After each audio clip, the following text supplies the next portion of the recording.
Empezamos con una imagen, un gráfico de precios, una vela japonesa.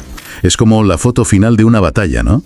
Te dice quién ganó, quién perdió y hasta dónde llegaron las líneas del frente. Sí, pero es solo eso, una foto, el resultado. Exacto. Y los materiales que vamos a analizar hoy nos proponen algo mucho más. La vela te cuenta un cuento. Ahora mira lo que no se ve. Olvídate de la foto. ¿Y si pudieras ver la batalla en sí misma, en vídeo, a cámara superlenta, golpe a golpe, dentro de esa vela? Eso es. Hoy nos sumergimos en la anatomía del trading. Tenemos entre manos documentación muy técnica de la plataforma Sierra Chart, análisis de liquidez del CME Group. Y unos informes casi de detective de Kaiko sobre volumen fantasma en criptomonedas, que son fascinantes. Totalmente. La misión es esa, meterle el bisturí a la vela japonesa para ver de qué está hecha por dentro. Para entender no solo dónde ha estado el precio, sino cómo ha llegado ahí. Y sobre todo, con qué fuerza. Es que esa es la clave. Una vela verde puede parecer una victoria clara de los compradores, pero por dentro puede esconder una historia muy distinta. Como una defensa brutal de los vendedores en el máximo, por ejemplo. Justo, una que ha agotado a los compradores. La vela te dice el resultado, sí, pero estas herramientas que vamos a ver, conocidas como numbers bars o footprints... Te cuentan la historia de la pelea. Eso es. Es la diferencia entre leer la ficha técnica de un coche y hacer una prueba de conducción. Me encanta esa analogía. Pues vamos a ponernos al volante. El concepto central que aparece en todas las fuentes es el de las numbers bars. Para quien no las conozca, ¿qué son exactamente? Pues a ver, imagina que coges una vela normal y la vacías. Y en lugar de un bloque de color, la rellenas con números. Una radiografía. Es una radiografía, sí, una tomografía computarizada de la vela. En vez de ver un cuerpo sólido, ves el detalle de qué ha pasado en cada nivel de precio que ha tocado. Vale, una radiografía. ¿Y qué vemos en esa radiografía? ¿Cuáles son los órganos vitales? Pues básicamente son 3 datos por cada nivel de precio. Primero, el volumen bid. Los vendedores agresivos. Exacto, los que no esperan y venden al precio de compra que haya disponible. Segundo, el volumen ask. El contrario, los compradores agresivos que compran ya al precio de venta que les ofrecen. Y el tercero, que es la suma de los dos, es el delta. El delta, sí. Ese es el que siempre sale en las conversaciones. Claro, porque es el marcador del partido en ese nivel de precio. Es la diferencia entre la agresión compradora y la vendedora. Si en un nivel de precio ves un delta de más 200... Significa que ahí los compradores han pegado 200 contratos más fuerte que los vendedores. Justo. Básicamente te dice quién está mandando en ese punto exacto. Entendido. Ahora, la documentación de Sierra Chart es muy insistente en un detalle técnico. Dice que para que esta radiografía no salga borrosa, los datos del gráfico tienen que estar configurados en un tick. ¿Por qué es tan importante? Pues porque si no lo haces es como ver una película a 2 fotogramas por segundo. ¿Te pierdes toda la acción? Toda. En lugar de ver cada contrato, cada golpe en la batalla, el sistema te da un resumen borroso de lo que ha pasado en los últimos segundos. Para este tipo de análisis, donde buscas el detalle microscópico, necesitas ver la pelea en supercámara lenta. Y eso es lo que te da el one tick. Eso es. Es, como dicen ellos, un requisito no negociable. Vale, todo esto se basa en el volumen, en contar contratos, pero claro, aquí uno de los documentos, el de Forex.com, nos lanza la primera advertencia. Sí, una muy importante. ¿Podemos aplicar esto a cualquier mercado? Porque no todo el volumen es igual. Exacto. Y esta es una distinción crucial. En mercados centralizados, como los futuros del CME Group, el volumen es un dato real, puro y duro. Si la pantalla dice 1000, son 1000. Son 1000 contratos, sí. El dato viene directo de la bolsa. Pero en mercados descentralizados como el Forex, la cosa cambia. No hay una bolsa central, así que no hay un contador único de contratos. Ahí se usa lo que llaman tick volume, que mide cuántas veces se actualiza el precio. Y la duda que le surge a todo el mundo es, ¿eso es de fiar o es un apaño? ¿Sirve para algo? Es la pregunta del millón, sí. Y aquí es donde se pone interesante. Un estudio que mencionan, de Variance, se dedicó a investigar justo eso. A ver. Cogieron datos de grandes proveedores de liquidez de Forex, como Hotspot y EBS, y compararon el tick volume con el volumen real que ellos sí podían ver. Y bueno, la conclusión fue sorprendente. ¿A que sí funciona? ¿Y de qué manera? Para datos horarios, la correlación entre el número de veces que cambia el precio y el volumen real negociado es altísima, por encima del 90%. ¿De verdad? Sí. El numerito técnico, el coeficiente de Pearson para un par como el euro-dólar fue de 0,9683. Casi un calco. O sea que, aunque no sea el dato exacto de contratos, estadísticamente se comporta de una forma tan parecida que sí nos sirve como un indicador fiable de la actividad. Eso es. Siempre recordando que es una aproximación, un proxy, no un recuento exacto. Pero sí, es un método estadísticamente válido en esa escala de tiempo. Vale, ya hemos abierto la caja y tenemos las piezas, el volumen de compra y el de venta. Sabemos que en algunos mercados es un dato real y en otros una aproximación muy buena. Pero aquí es donde uno de los informes, el de Kaiko Research, nos dice ¡cuidado! Que algunas de estas piezas podrían ser farsas. Como un reloj de marca con maquinaria de plástico dentro. Y este es un problema gigantesco, sobre todo en el mundo de las criptomonedas. El informe habla del wash trading, una práctica tan antigua como los mercados, me imagino. Antiquísima, pero que en el mundo cripto, por la falta de regulación, campa a sus anchas. Que consiste básicamente en comprarse y venderse a uno mismo para fingir que hay mucha actividad. Exactamente. Un exchange o un manipulador usa dos cuentas para comprar y vender el mismo activo, a menudo por la misma cantidad y al mismo precio. No hay un cambio real de propietario, no hay riesgo. El único objetivo es inflar el volumen. Eso es. ¿Y para qué? ¿Qué ganan con eso? Pues es simple. Visibilidad y dinero. Los exchanges pequeños quieren aparecer en los primeros puestos de los rankings tipo CoinMarketCap para parecer más grandes y fiables. Claro, atrae a usuarios de verdad. Usuarios de verdad que sí pagan comisiones. Y también les permite cobrar una pasta a los proyectos de nuevas criptomonedas por listar sus tokens, prometiéndoles una liquidez que en realidad no existe. ¡Qué locura! O sea, que un exchange puede inventarse el 99% de su actividad y aparecer en el top 10 mundial. Es el equivalente a poner maniquíes en un centro comercial para que parezca que está lleno. Tal cual. Entonces, si el volumen puede ser una ilusión, estamos volando a ciegas. ¿Cómo separamos el grano de la paja? Ahí es donde entra el trabajo de detective. Kaiko nos da una especie de kit forense para criptomonedas. Hay 4 pistas clave que delatan a los impostores. A ver, la primera. La primera es casi de sentido común si lo piensas. El ratio entre el volumen y la profundidad del mercado. Explícame eso. La profundidad del mercado son las órdenes que están ahí esperando en el libro. Si un exchange dice que se están negociando 100 millones de euros al día en un activo, pero en su libro de órdenes apenas hay 10.000 euros en oferta... Algo huele muy mal. Mucho. Es como decir que has vendido 1.000 coches en un concesionario que solo tiene 2 plazas de aparcamiento. El informe menciona el caso de Bitforex, donde algunos pares tenían volúmenes 280 veces superiores a su profundidad de mercado. Una barbaridad. Vaya. Vale, esa es la primera pista. ¿La segunda? El análisis de los ticks, de las operaciones individuales. El wash trading deja una huella muy descarada. En sus gráficos, Kaiko lo llama el patrón de punto de mira. Momento. El patrón de punto de mira. ¿Qué aspecto tiene eso? Es literalmente ver una compra y una venta idénticas al mismo tiempo en el gráfico. Exacto. Es así de descarado. Imagina que ves en la cinta de operaciones, comprados 10,75 Bitcoin a 50.000 euros, e instantáneamente después, en el mismo segundo, vendidos 10,75 Bitcoin a 50.000 euros.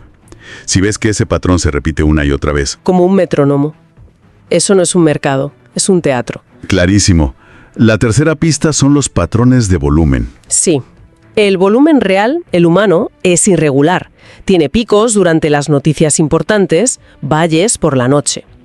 El volumen artificial, en cambio, a menudo es sospechosamente plano y constante. Como si un robot estuviera programado para operar la misma cantidad cada minuto. Llueva o haga sol. Es un ritmo demasiado perfecto, antinatural. Y la cuarta y última pista que delata al impostor son los spreads. Esta es una de las más potentes. El spread es la diferencia entre el mejor precio de compra y el mejor precio de venta. En un mercado con mucho volumen real, deberían ser mínimos. Mínimos, muy ajustados. Si un exchange te dice que tiene un volumen brutal pero sus spreads son enormes, te está mintiendo. El ejemplo de Kaiko es demoledor. Bitforex reportaba más volumen en Litecoin que un gigante como Coinbase, pero sus spreads eran 6 veces más anchos. Eso te grita que la liquidez real es escasísima. Te lo grita, sí. Entendido. Así que hay que tener cuidado con el volumen falso. Pero es que el informe del CME Group nos dice que incluso con volumen 100% real y verificado, seguimos sin ver la imagen completa de la liquidez. Y el ejemplo que dan es brutal. Es que este punto es fascinante porque rompe con muchas ideas preconcebidas. Espera, es que suena completamente al revés. El informe dice que durante un evento de alta volatilidad, la profundidad visible del libro de órdenes del futuro E-mini S&P 500, o sea, las órdenes en espera, Sí. cayó un 68%, pero al mismo tiempo, el volumen que se negoció de verdad se disparó un 99%. Suena a locura. ¿Me estás diciendo que cuando el mercado se ponía más salvaje, las órdenes desaparecían del libro, pero la gente negociaba más que nunca? Parece que no tiene sentido. Parece que no, pero lo tiene todo. Este es el punto clave del informe del CME. La verdadera medida de la liquidez no son las órdenes pasivas que ves esperando en el libro. La verdadera liquidez es la capacidad del mercado para absorber grandes operaciones sin que el precio se desmadre. Lo llaman calidad de ejecución, ¿no? Fill quality, exacto. Entonces, ¿qué estaba pasando? ¿Dónde estaba esa liquidez si no se veía? No estaba quieta, estaba en movimiento. Los creadores de mercado, los market makers, no son tontos. Cuando hay volatilidad, retiran sus órdenes estáticas para no ser arrollados. Claro. Pero eso no significa que dejen de operar. Lo que hacen es reponer sus órdenes a una velocidad altísima, ajustando el precio al nuevo nivel de riesgo. La liquidez no había desaparecido, simplemente se había vuelto más cara y mucho más rápida. Estaba ahí para quien quisiera pagar el nuevo precio. Vale, esto es un cambio de paradigma. La liquidez no es una piscina, es más bien un río, que a veces baja tranquilo y a veces se convierte en un torrente. Esa es una buena forma de verlo, sí. Vale, hemos visto los peligros, los matices, el volumen falso, la liquidez invisible. Ahora volvamos a las numbers bars. Con todo esto en mente, ¿cómo usamos la herramienta para no perdernos? Las guías visuales que tenemos proponen un proceso de construcción por capas. Como si montáramos un puzzle. Eso. Exacto. Y el primer paso es elegir el lenguaje, es decir, qué datos crudos quieres ver en la radiografía. Hay 3 opciones básicas. La primera es bid por ask. La batalla directa. Te muestra los contratos de venta contra los de compra, lado a lado, como ver los 2 ejércitos frente a frente. Vale. La segunda opción es ver directamente el delta, que ya no son los 2 ejércitos, sino el resultado neto de la batalla en cada nivel. Y la tercera es ver el volumen total, que es útil para identificar rápidamente dónde ha habido más jaleo. Las zonas de mayor aceptación de precio. Justo. Bien, ese es el lenguaje. La segunda capa la llaman la arquitectura, que es darle forma a esos datos. Claro, porque una columna de números es difícil de interpretar de un vistazo. Aquí la herramienta más potente es el Volume Profile. Ah, el perfil de volumen. Sí, en lugar de un fondo plano, la propia barra se convierte en un histograma horizontal. Las zonas con más volumen sobresalen más. Esto te permite identificar al instante el Point of Control, o POC. El famoso POC, que es sencillamente el nivel de precio donde más se ha negociado dentro de esa vela, el punto de máximo acuerdo. Es más detalle, incluso puedes usar un perfil de volumen dividido, el As-Bid Volume Split, Profile, que te muestra un histograma para los compradores y otro para los vendedores. Tenemos el lenguaje y la arquitectura. La tercera capa es la inteligencia, darle significado a todo esto, con colores y resaltados. Aquí es donde la cosa se pone potente, ¿no? Aquí es donde personalizas tu microscopio. Puedes decirle a la plataforma, coloréame el fondo de la barra según quién gane la batalla del delta. O, y esto es más interesante, no me colorees todo, solo lo que sea realmente significativo. Puedes definir umbrales, exacto. Puedes decirle, solo quiero que me avises con color si el delta en un nivel supera los 300 contratos, si buscas grandes jugadores. O puedes usar un umbral relativo. Resáltame los niveles donde el volumen sea superior al 75% del volumen máximo de la barra, para encontrar los puntos calientes secundarios. Eso es. También puedes pedirle que te marque automáticamente el POC o los niveles de mínimo y máximo volumen. Te limpia el ruido y te centra en lo importante. Y dentro de esta inteligencia, las fuentes mencionan una técnica avanzada que parece crucial, la comparación diagonal. Suena a fórmula matemática, pero ¿qué es y por qué es tan importante? Suena complejo, pero la lógica es, bueno, es aplastante. Piénsalo. El precio de compra, bid, y el de venta, ask, nunca están en el mismo nivel a la vez. Claro, el spread, siempre hay un escalón entre ellos. Pues entonces, para medir un desequilibrio real, un ataque contra una defensa, no tiene sentido comparar los compradores agresivos de un precio contra los vendedores agresivos de ese mismo precio. No están luchando entre sí. Un comprador agresivo en 100 no está luchando contra el vendedor agresivo en 100, está luchando contra el vendedor pasivo que tiene su orden de venta esperando en el siguiente nivel, en 101. Amigo. Comparamos en diagonal para ver la verdadera fuerza del ataque contra la defensa que le espera justo encima. Esa es la clave. Es la única forma de medir la presión real y objetiva. Por suerte, no hay que hacerlo a mano. Las plataformas tienen configuraciones que automatizan este análisis, buscando lo que en la industria se conoce como stacked imbalances. Desequilibrios apilados. Sí, que son señales muy potentes de que un lado está arrollando al otro de forma continuada. Increíble. Hemos pasado de una simple vela, una foto en blanco y negro, a una radiografía en 3D a todo color y con capas de inteligencia. Hemos visto que el volumen puede ser un espejismo y que la liquidez es un concepto mucho más dinámico. Mucho más profundo. Eso, profundo de lo que parece. Después de todo este viaje, ¿cuál es la gran conclusión? Pues la conclusión es que la historia clave del mercado no está solo en el resultado, en si el precio sube o baja. La historia de verdad está en la relación entre el esfuerzo y el resultado. Esfuerzo y resultado. Sí, estas herramientas no te van a predecir el futuro, no son una bola de cristal. Entonces, ¿qué te dan? Te ofrecen una visión sin precedentes del presente, de la subasta que está ocurriendo ahora mismo. Te permiten ver dónde los compradores metieron un esfuerzo enorme, un delta gigantesco, pero el precio apenas se movió. Lo que te grita que ahí hay una gran muralla de vendedores absorbiendo todos los golpes. Exacto. O al revés, te muestran dónde un esfuerzo minúsculo, un pequeño empujón, provocó un movimiento de precio enorme, lo que te indica una falta total de resistencia, un vacío. Te permite leer la batalla en tiempo real. Esfuerzo contra resultado. Me quedo con eso. Y para terminar, como siempre, una idea final para que nuestra audiencia siga dándole vueltas. Pues a ver, los materiales mencionan de pasada algo que es la base de todo esto. La clasificación de una operación como iniciada por un comprador o iniciada por un vendedor, el dato que alimenta el delta, a menudo se basa en algoritmos de inferencia. El famoso tick test. El de Lee y Reddy, de 1991, sí. Se usan estos algoritmos porque los datos brutos del mercado no siempre especifican quién ha sido el agresor.